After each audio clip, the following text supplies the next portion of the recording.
Idiots are invincible. The foolproof row method to handle them, solve problems, and enjoy the process.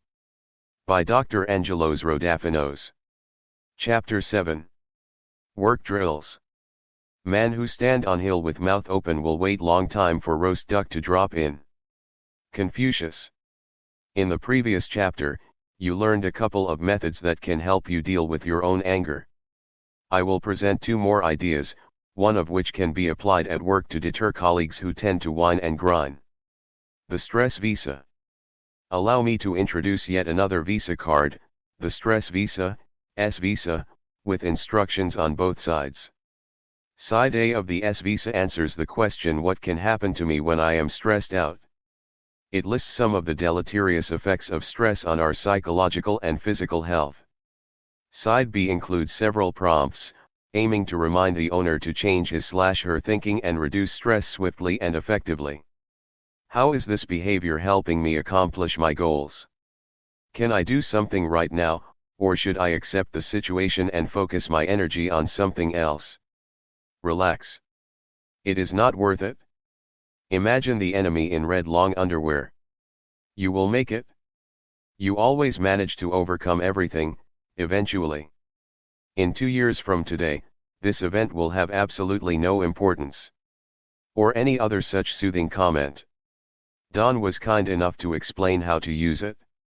1. Every time you catch yourself mulling over the difficulties at work, or worrying in advance for a future event, pause for a second. Pull out the S visa and read aloud the list of the effects of stress on side A.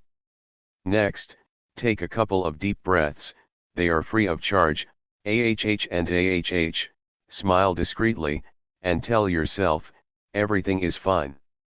Cheer up, you old codger. Just smile.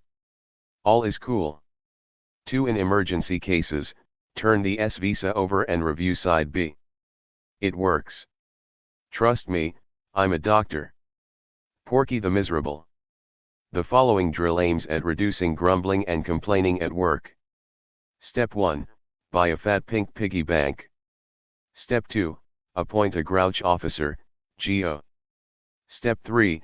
Every time a colleague says something in a negative tone, complains or grumbles, about the weather, the traffic, irate customers, etc., the GO books the offender who receives a grouch ticket, GT, and is required to deposit €2, dollars, pounds, UN, yen, pick your currency, into Porky the Miserable, the fat pinkish piggy bank. Step 4. At the end of the week, Don and I will join you and go shopping for carrots and cucumbers with the money collected through the fines. We will have a feast and drink to the health of the grouches. If the office is a multi-grouch station, we can invite relatives, neighbors, or the mayor and the city council to the festivities. The more you complain, the longer God lets you live to suffer, that is. Anonymous. Exercise. Your turn now. Do not just read and smirk. Try Porky at work. I suggest you start small, test it for a week first. Then, if you want to go all the way, add this extra rule: in case of relapse or recurrence, the fine doubles. Note, you may need to organize POS/credit card payments as well, because a person fined a dozen times on a single day will have to pay €2,048.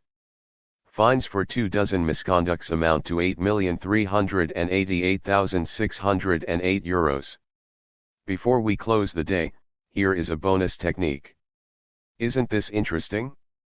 Next time an idiot upsets you, tilt your head on one side, smile, and shake it from left to right, saying out loud, "Isn't this interesting?" Then, try to see the other person's perspective rather than getting tense and nervous. Next, we will follow Don return home after a great day at work. He has a few more tricks under his sleeve.